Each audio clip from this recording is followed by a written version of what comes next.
Gaming je nešto savršeno ako se koristi kako treba. Problem sa našim društvom je taj što je gaming shvaćen kroz nešto jako loše, kroz decu koja ne slušaju roditelje i jednostavno neko gubljenje vremena. Ali gaming je najbrže rastuća industrija na svetu trenutno i gaming nije samo igranje igara, to je gomila drugih poslova koji su vezani za gaming. Da li je to crtanje, da li je to dizajn, da li je to istorija. Sve se to može podvući pod pojam gaming. Ja sam pre par godina pomislila kako bi bilo dobro da svo to iskustvo koje sam stekla radeći na tržištu IT-a i gamingu u Srbiji iskoristim i pomognem i ljudima i kompanijama koje se bave gamingom. I onda sam zaključila da bi bilo najbolje da napravim neku svoju kompaniju i evo ide ka tome da bude sve bolje i bolje.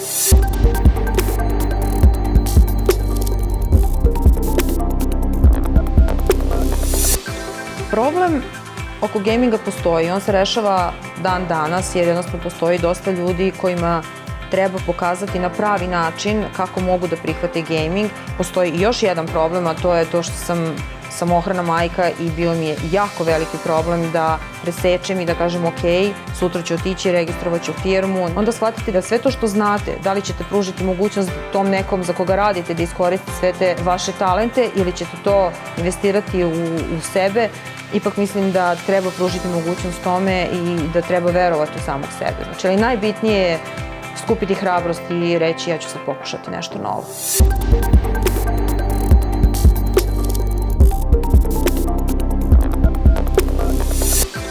Najefektivnije tržište, to je klijenti su sa tržišta Tajvana, zato što tamo postoji veliki broj kompanija koje se bave istraživanjem i razvojem proizvoda što za IT, što za gaming. Tu su naravno i kompanije iz Amerike, iz Kine i sve bi oni htjeli nekako da dođu na tržište Srbije i da vide kako stvari ovde funkcionišu, ali opet ne mogu reći da i u Srbiji ne postoji dosta kompanija koje su svesne toga da trebaju da promene nešto u svom načinu poslovanja, tako da dosta sarađujem i sa domaćim kompanijama.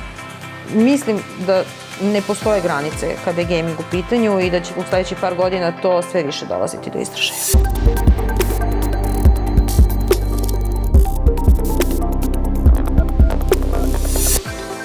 Sarađujem sa stranim kompanijama kojima treba savet kada je tržište Srbije u pitanju. Ja se nadam da ću uskoro imati i čitav tim ljudi koji ću moći da organizujem da to nekako brže uradimo. Zatim imam saradnju sa fenomenalnim youtuberima i samim tim pokrećemo jedan novi kanal koji će pokušati da približi tržištu sve neke inovacije kada je u pitanju bela tehnika i mali kućni aparati, ali naravno i stvari koje su vezane za gaming. Tu je blog od koga ću napraviti vlog, tako da već sada se snimaju prilozi koji će biti emitovani na blogu i na YouTube kanalima, ne bi li roditeljima uspelo malo više da se prikaže sve to što je vezano za gaming.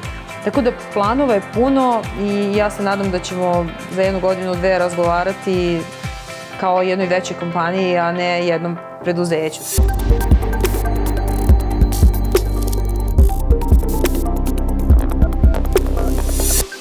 Srbija je zemlja inovacije i Srbija je zemlja sposobnih i pametnih ljudi. Srbija ima potencijal kada su gaming i IT u pitanju zato što ima toliko prostora što može da se uradi. Da li su to proizvodi koji će se prodati? Da li su to kompanije koje se bave pravljenjem igrica? I toliko imamo mladih koji su savršeni dizajneri, koji prave savršen softver.